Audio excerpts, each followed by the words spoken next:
inscrevi no vestibular e depois vestibular para Ciências Sociais na época. E depois eu vi o edital do concurso e resolvi me inscrever para ver como é que era, enfim, né? Então, eu acabei ingressando como aluna e como servidora em março de 2004. Daí eu completei 21 anos agora esse ano, né?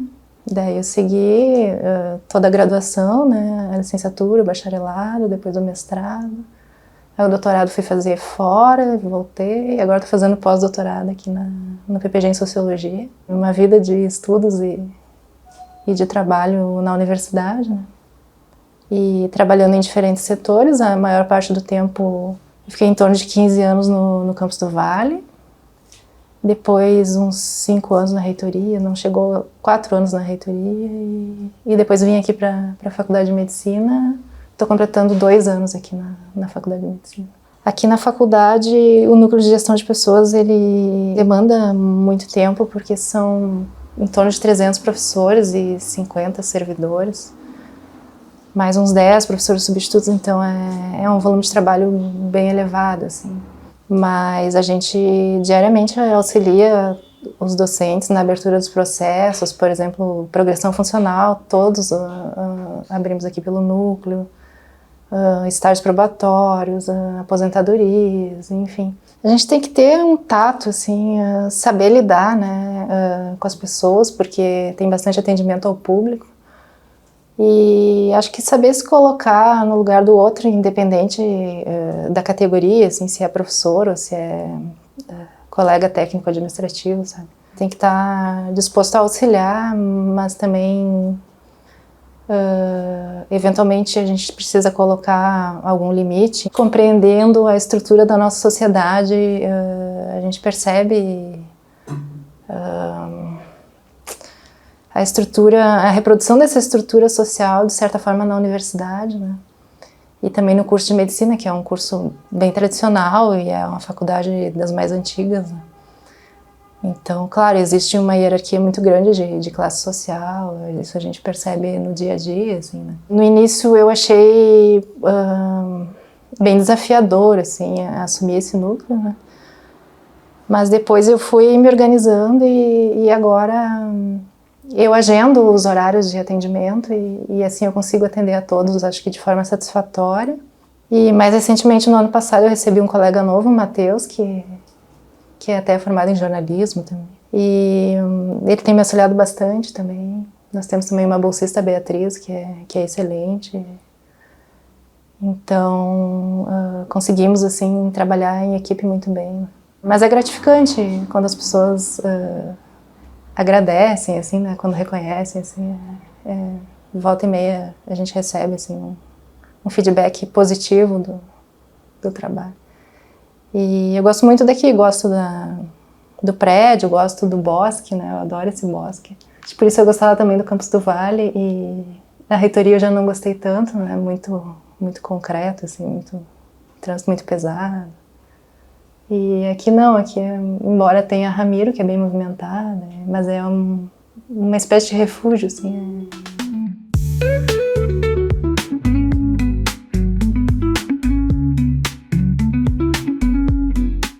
Na verdade, eu construí a minha trajetória profissional toda aqui dentro, né, e de estudos, e depois me casei pela segunda vez, então tive uma filha, então me casei com um professor daqui até. Então é uma trajetória muito ligada à universidade, né? Acho que uma busca constante, assim, pelo conhecimento e por uma melhora não só profissional, mas também como pessoa, assim, eu sempre busco melhorar, assim, enquanto pessoa, e acho que é a grande questão, assim, o legado que eu vou deixar, né? Mais recentemente eu comecei com o término do doutorado, enfim, né, que aí eu tinha um pouco mais de tempo para pensar, e comecei a pensar em projetos de extensão, projetos de pesquisa, que a universidade também dá esse espaço para os técnicos, né, com o mestrado, o doutorado, serem coordenadores de projetos, e é um espaço que normalmente a gente não utiliza, né, porque a gente se envolve muito com a parte administrativa. Mas recentemente eu Eu propus, né, para a comissão de extensão, ainda não saiu a aprovação, mas é um projeto que se chama Trajetórias FAMED, e a ideia é entrevistar os professores que estão se aposentando, né, e também os que estão ingressando, porque eu percebi que o pessoal que se aposentava acabava ficando muito esquecido, assim, não tem ainda, a gente está vendo isso, para colocar um lugar na página para os aposentados, né, no site da faculdade, para ficar na memória e também uma forma de agradecer, né, a contribuição dessas pessoas.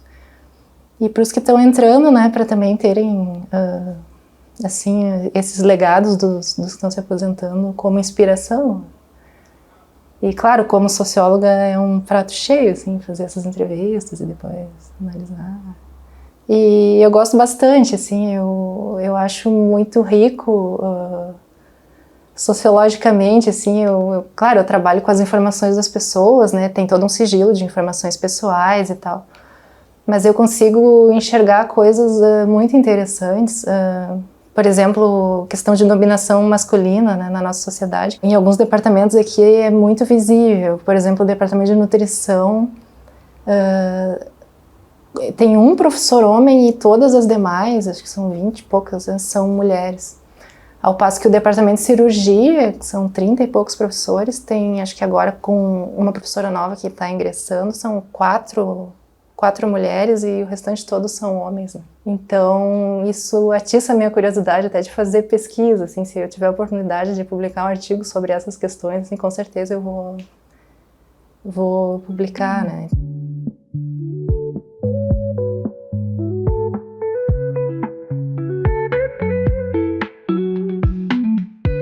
O pós-doutorado, então, é junto ao programa de pós-graduação em Sociologia, lá no Campus do Vale.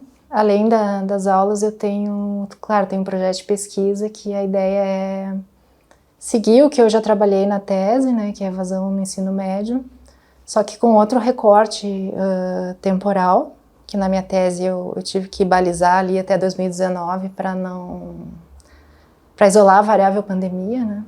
Então, os dados, eles são referentes a 2019, dos dados do IBGE, né? E a ideia é atualizar esses dados do período da pandemia até, pelo menos agora, o da enchente do ano passado, né?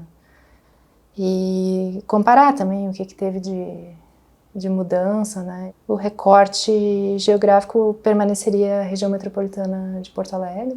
Cada aluno que evade é um prejuízo não só para o aluno, mas para a sociedade como um todo, né? Porque é todo um investimento que se faz, né, para que as pessoas estudem, enfim. Eu diria que é fundamental essa questão de se ver, de se olhar, né, para a evasão no ensino médio, também como um dos motivos para a evasão no ensino superior, né? Eu tinha dúvidas, assim, se mesmo tendo feito, né, mestrado, doutorado, se eu teria realmente vocação para a carreira docente, enfim. Mas eu gostei bastante, assim, de ministrar as aulas. A primeira aula que eu ministrei, sobretudo, foi excelente, assim, ela acabou depois do horário previsto, os alunos ficaram conversando e puxando assunto, e eu achei isso muito enriquecedor, assim. Essas trocas, elas são muito importantes, né? Vamos ver o que o futuro me reserva, né, se eu fico como técnica e com outros projetos, além das questões administrativas, ou se eu, de repente, tento uma carreira docente, aí é uma encruzilhada que eu tenho que ver, né, o que realmente vai ser melhor, não só para mim, mas também para o coletivo, assim. Meu nome é Aline Luísa Rico Ávila e o meu lugar na URGS é a Faculdade de Medicina.